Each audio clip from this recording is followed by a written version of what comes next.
Number দেওয়া আছে del Y by del t plus 6y equal 5। অন্তরক সমীকরণটির কমপ্লিমেন্টারি ফাংশন এবং পার্টিকুলার ইন্টিগ্রাল নির্ণয় করো। আবার দেওয়া আছে যদি y0 ইকুয়াল 5 হয় তবে নির্দিষ্ট সমাধান কি। তাহলে সমাধানে আসি। আমরা দেখতে পাচ্ছি যে দেওয়া আছে 3 into del Y by del t plus 6y equal 5। এখানে একটা স্থির পদ আছে 5, অর্থাৎ চলক ছাড়া যদি কোনো পদ থাকে সেটাই হলো স্থির পদ। এই স্থির পদ থাকলে সেটা হবে অসমজাতীয় অন্তরক সমীকরণ। তাহলে আমরা শুরুতে লিখব ইহা প্রথম ক্রমের রৈখিক অসমজাতীয় অন্তরক সমীকরণ। প্রথম ক্রমের কেন? কারণ এই যে অন্তরক সহগটা এটার ক্রম 1 এবং মাত্রা 1, এই জন্য বলা হয়েছে প্রথম ক্রমের প্রথম মাত্রার বা রৈখিক অসমজাতীয় অন্তরক সমীকরণ। এখন এই অন্তরক সমীকরণটাকে আমরা যখন সমাধান করব তখন দুইটা পার্ট আছে, একটা কমপ্লিমেন্টারি ফাংশন আর একটা পার্টিকুলার ইন্টিগ্রাল বের করতে হয়। তাহলে শুরুতেই আমরা কমপ্লিমেন্টারি ফাংশন নির্ণয় করব। করার জন্য আমাদেরকে ধরে নিতে হবে যে সমজাতীয় অন্তরক সমীকরণ সমান সমান এই 5-এর জায়গায় আমরা জাস্ট 0 দিব। 0 দিয়ে আমরা এটার নাম দিলাম 2 নং সমীকরণ। এখন এই প্লাস 6y আছে, এই ডান পাশে আনলে হবে মাইনাস 6y নিয়ে আসলাম। তারপর আমরা কী করি, দেখা যায় এখানে আছে মাইনাস 6y, এই 3 দ্বারা এই 6কে ভাগ দিলে হবে, মাইনাস 6কে ভাগ দিলে হয় মাইনাস 2y হয়ে গেছে। তারপর থাকতেছে del Y by del t into minus 2y, উভয় পক্ষকে 3 দ্বারা ভাগ করে, অর্থাৎ এই 3 দ্বারা এইগুলোকে ভাগ করলেই হয়ে যাবে। তারপর আমরা এই ওয়াইটাকে আমরা বাম দিকে নিয়ে যাব। তাহলে কি হয়, এখানে গুণ অবস্থায় আছে, বাম দিকে আনলে হয়েছে 1/y into del Y by del t equal -2। এখন আমরা এই যে সমীকরণটার উভয় পক্ষকে আমরা টি এর সাপেক্ষে সমাকলন করব। তাহলে টি এর সাপেক্ষে সমাকলন করলেই ডেল টি অবশ্যই লিখতে হবে। তাহলে এই সমাকলন চিহ্ন দিয়েছি এটা 1/y del Y by del t into del t equal সমাকলন -2 into del t. Side note দিয়েছি, এই যে সাইড নোট উভয় পক্ষকে টি এর সাপেক্ষে সমাকলন করে। তারপর এখানে আসি, এই সমাকলনের ক্ষেত্রে যদি 1/y-কে যদি আমরা y এর সাপেক্ষে সমাকলন করি, এখানে এই যে ডেল টি আর এই ডেল টি কেটে গেছে, এই ডেল টি আর এই ডেল টি কেটে গেছে, এই জন্য থাকে 1/y এখানে, আর ডেল ওয়াই ইকুয়াল এই টার্মটা পুরোটাই বসছে, অর্থাৎ এখানে 2টাকে কমন নিয়েছে, আগে বসিয়েছে, এটা বিষয় না। তারপর এখন 1/y-কে যদি আমরা y এর সাপেক্ষে সমাকলন করি তাহলে log y হয়। আর এটা যেহেতু অনির্দিষ্ট সমাকলন এই জন্য একটা ধ্রুবক বসাতে হয়, এটা c1 বসিয়েছি। ইকুয়াল -2 এখন এই যে -2কে যদি টি এর সাপেক্ষে সমাকলন করি তাহলে এই ধ্রুবকের সাথে জাস্ট যেটা সাপেক্ষে সমাকলন করব সেইটা গুণ হবে, তাহলে -2 ইন্টু টি প্লাস এখানে একটা ধ্রুবক ধরেছি c2। পরের লাইনে দেখি, এখানে আছে log y equal -2t plus এই যে c2 আর এই c1টা এই পাশে এসে মাইনাস হয়ে গেছে। তারপর আমরা পরের লাইনে এসেছি log y equal -2t plus c, এখানে এই যে c2 মাইনাস c1কে c ধরা হয়েছে। তারপর আমরা কি করব, যে এই log y equal -2t plus c এটার উভয় পক্ষকে আমরা কি নিব, ভিত্তি হিসাবে নিয়েছি, তাহলে e to the power log y equal e to the power -2t plus c। এখন এই যে e to the power log y এইটা সমান কত লেখা যায়, e to the power log y, এই ধরনের ক্ষেত্রে আমরা y লিখতে পারি, e to the power log y থাকলে y, e to the power log x থাকলে x, এরকম।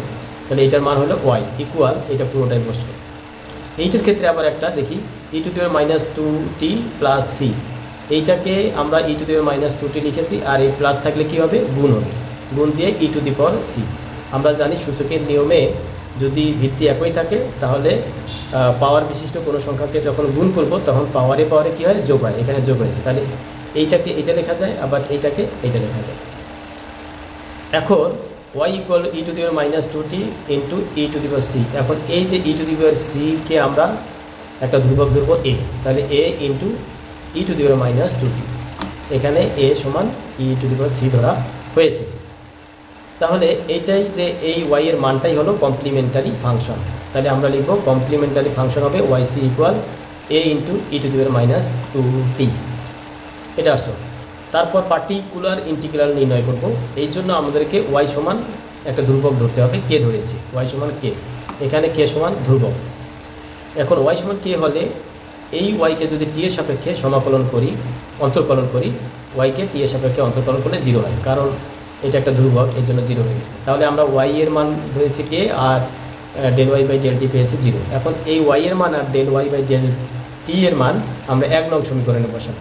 তাহলে 1 নং সমীকরণে বসালে কী হয়, ওয়াই এবং del Y by del t এটা বসানো। তাহলে এই যে 3 সাথে ডেল ওয়াই বাই ডেল টি এর মান 0 প্লাস 6 সাথে কে ইকুয়াল 5, এটা 1 নং সমীকরণে ছিল। তাহলে এটা তো 0 হয়ে গেল। তারপর 6কে ইকুয়াল 5, তাহলে কে ইকুয়াল 5/6, কে এর মান বের হলো কত, 5/6। এই 5/6 বা কে এর মানেই হলো পার্টিকুলার ইন্টিগ্রাল। তাহলে আমরা এখন লিখতে পারি ওয়াইপি ইকুয়াল 5/6, এটা হলো পার্টিকুলার ইন্টিগ্রাল। এখন সাধারণ সমাধান যদি নির্ণয় করতে বলে তাহলে কি হবে, Y equal Y C plus YP. তাহলে এই যে আমরা দেখতে পাচ্ছি YT equal Y C plus YP, এটা হলো সাধারণ সমাধান। এখন ওয়াই সি এর মান কত ছিল, a into E to the power -2 plus এই যে ওয়াইপি এর মান আমরা পেয়েছি 5/6, আমরা পেয়ে গেলাম। এখন নির্দিষ্ট সমাধান যদি বের করি, এটার নির্দিষ্ট সমাধান, তাহলে কি হবে, নির্দিষ্ট সমাধান নির্ণয় করার জন্য আমাদের এখানে কোশ্চেনে দেওয়া ছিল যে টি ওয়াইটি বা y0 ইকুয়াল 5, এইটা দেওয়া ছিল y0 ইকুয়াল 5। তাহলে আমরা লিখব y0 মানে এই যে টি এর মান 0, তাহলে যদি টি ইকুয়াল 0 হয় তাহলে 3 নং থেকে, অর্থাৎ এইখান থেকে আমরা টি এর জায়গায় 0 বসাবো। 3 নং থেকে পাই y0 equal a into E to the power -2 into 0 plus 5/6।